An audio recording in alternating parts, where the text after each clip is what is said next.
Clever Elsie. There was once a man who had a daughter who was called Clever Elsie, and when she had grown up, her father said, "We will get her married."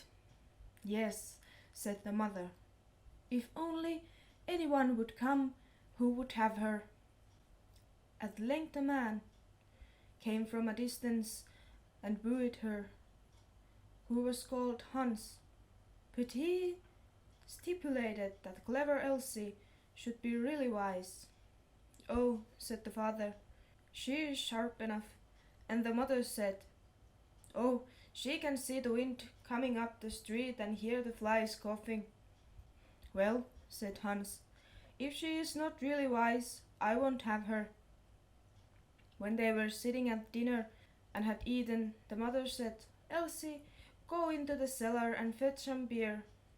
Then Clever Elsie took the pitcher from the wall, went into the cellar, and tapped the lid briskly as she went, so that the time might not appear long.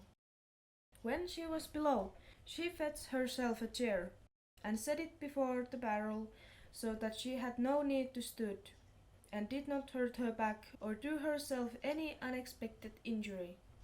Then she placed the can before her, and turned the tap, and while the beer was running, she would not let her eyes be idle, but look up at the wall, and after much peering here and there, saw a pickaxe exactly above her, which the mason had accidentally left there. Then Clever Elsie began to weep, and said, "If I get Hans, and we have a child, and he grows big, and we send him into the cellar here to draw beer, then the pickaxe will fall on his head and kill him." Then she sat and wept and screamed with all the strength of her body over the misfortune which lay before her. Those upstairs waited for the drink, but Clever Elsie still did not come. Then the woman said to the servant, "Just go down into the cellar and see where Elsie is." The maid went and found her sitting in front of the barrel, screaming loudly. "Elsie, why weepest thou?" asked the maid. "Ah," she answered, "have I not reason to weep? If I get Hans and we have a child and he grows big, and he has to draw beer here, the pickaxe will perhaps fall on his head and kill him." "Then," said the maid, "what a clever Elsie we have," and sat down beside her and began loudly to weep over the misfortune. After a while, as the maid did not come back, those upstairs were thirsty for the beer, and man said to the boy, "Just go down into the cellar and see where Elsie and the girl are." The boy went down, and there sat Clever Elsie and the girl both weeping together. Then he asked, "Why are you weeping?" "Oh," said Elsie, "have I not reason to weep?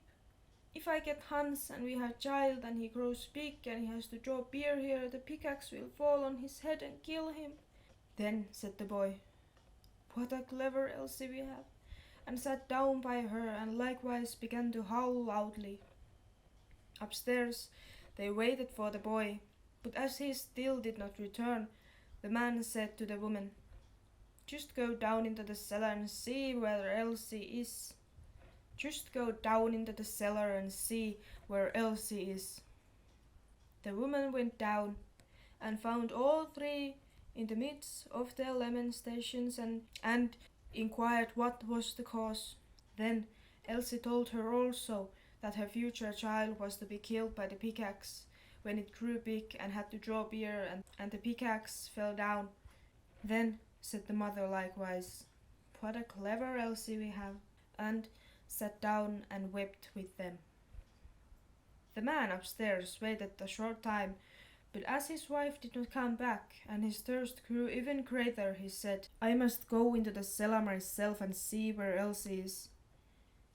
But when he got into the cellar, and they were all sitting together crying, and he heard the reason, and that Elsie's child was the cause, and that Elsie might perhaps bring one into the world some day, and that it might be killed by the pickaxe, if it should happen to be sitting beneath it, drawing beer just at the very time when it fell down, he cried, Oh, what clever Elsie!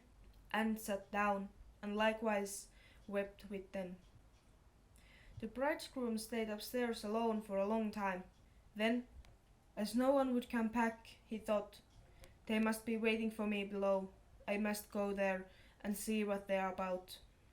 When he got down, 5 of them were sitting screaming and lamenting quite piteously, each outgoing the other. What misfortune has happened then? He asked. Oh dear Hans, said Elsie, if we marry each other and have a child, and he is big, and we perhaps send him here to draw something to drink, then the pickaxe, which has been left up there, might dash his brain out if it were to fall down. So have we not reason to weep? Come, said Hans. More understanding than that is not needed for my household. As thou art such a clever Elsie, I will help thee. And he seized her hand, took her upstairs with him, and married her. After Hans had had her some time, he said, Wife, I'm going out to work and earn some money for us. Go into the field and cut the corn that we may have some bread. Yes, dear Hans, I will do that. After Hans had gone away, she cooked herself some good broth and took it into the field with her.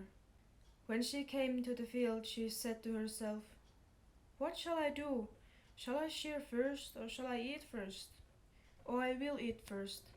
Then she emptied her basin of broth, and when she was fully satisfied, she once more said, What shall I do? Shall I shear first, or shall I sleep first? I will sleep first. Then she lay down among the corn and fell asleep. Hans had been at home for a long time, but Elsie did not come. Then said he, What a clever Elsie I have. She is so industrious that she does not even come home to eat.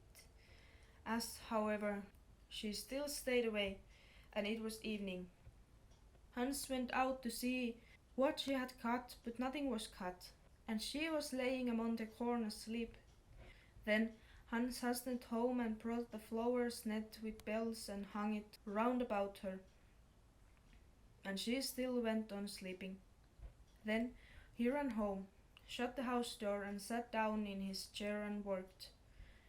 At length, when it was quite dark, clever Elsie awoke, and when she got up, there was a jingling all around her, and the bells rang at each step she took. And then she was alarmed, and became uncertain whether she really was clever Elsie or not, and said, Is it I, or is it not I? But she knew not what answer to make to this, and stood for a time in doubt.